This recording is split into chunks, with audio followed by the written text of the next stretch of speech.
तो इस वीडियो में मानी को सिखाई जाती है उसके स्कूल में एक ऐसी कहानी जिससे मानी काफ़ी ज़्यादा इंस्पायर्ड हो जाता है और उस बात से मानी के घर वाले आ जाते हैं मानी से काफ़ी ज़्यादा तंग।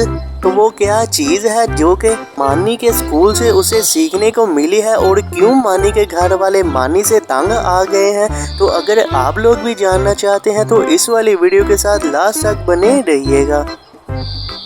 मानी बेटा, सारा चलो जल्दी से फ्रेश होकर आ जाओ और नाश्ता कर लो, फिर ना तुम दोनों स्कूल के लिए चले जाना।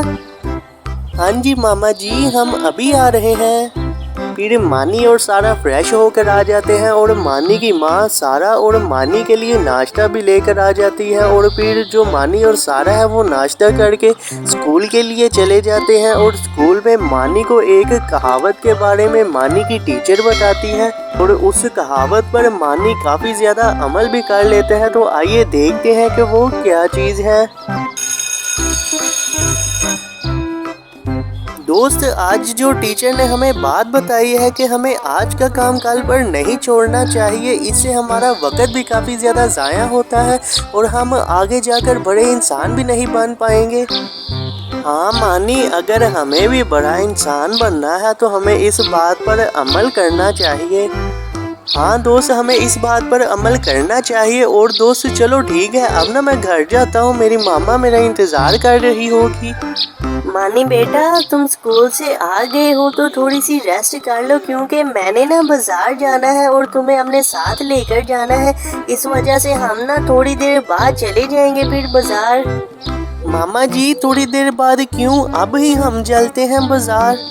नहीं मानी, अभी तो तुम स्कूल से थक कर आए हो, थोड़ी देर आराम कर लो फिर हम चले जाएंगे। नहीं मामा, आराम करके क्यों टाइम ज़ाया करना है और अभी थोड़ी देर बाद जो हमें काम करना है वो क्यों ना हम अभी कर रहे हैं। मानी, तुम्हें हो क्या गया है? चलो ठीक है, अगर तुम इतनी ज़्यादा जिद कर ही रहे हो तो हम अभी चले जाते हैं बाजार। फिर जो मानी की मामा है वो मानी को काफ़ी ज़्यादा समझाती है कि नहीं बेटा तुम आराम कर लो, लेकिन मानी तो उस बात को नहीं मानता।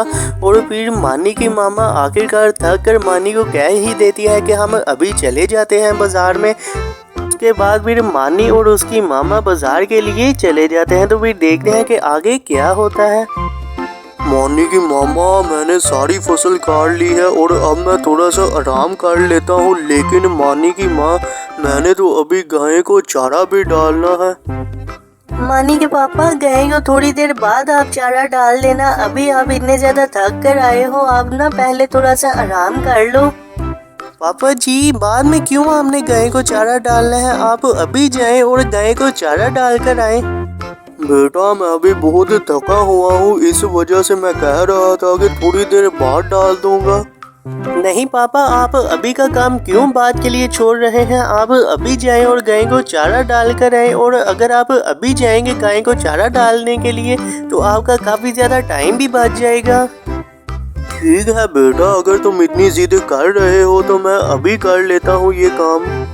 फिर जो मानी है वो अपने पापा से काफ़ी ज़्यादा जिद करता है, जिसे मानी का पापा सुनकर काफ़ी ज़्यादा हैरान हो जाता है कि मानी को तो पता नहीं आज क्या हो गया है। लेकिन जो मानी का पापा है वो मानी की बात मान लेता है और फिर वो गाय को चारा डालने के लिए चला जाता है। तो फिर देखते हैं कि आगे जो मानी है वो क्या करता है।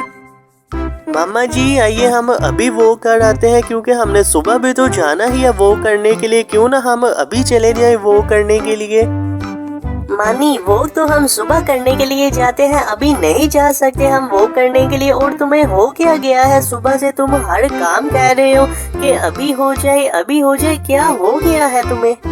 मामा जी, वो स्कूल में ना मेरी टीचर ने मुझे कहावत के बारे में बताया है कि कल करे सो आज, आज करे सो अब। इस वजह से मेरा जो भी काम आज हो सकता है मैं वो कर रहा था। क्या कल के लिए मैं कोई भी काम नहीं छोड़ रहा था, क्योंकि कल वो काम करके क्यों अपना टाइम ज़ाया करना है। इस वजह से मैं सारे काम को आज ही कर रहा हूँ। बेटा, मेरे ख्याल से तुमने इस कहावत को थोड़ा सा ज्यादा ही सीरियस ले लिया है। और बेटा, ऐसा बिल्कुल भी नहीं है कि जो काम हमें कल करना है वो भी आज कर लें। बेटा इस कहावत का ये बिल्कुल भी मतलब नहीं है, बल्कि इस कहावत का तो ये मतलब है कि कुछ ऐसे काम होते हैं कि हम जो आज कर सकते हैं वो हम कल के लिए छोड़ देते हैं। इस वजह से इस कहावत को कहा जाता है। तुम तो इस कहावत के मतलब को कुछ उल्टा ही ले गए थे।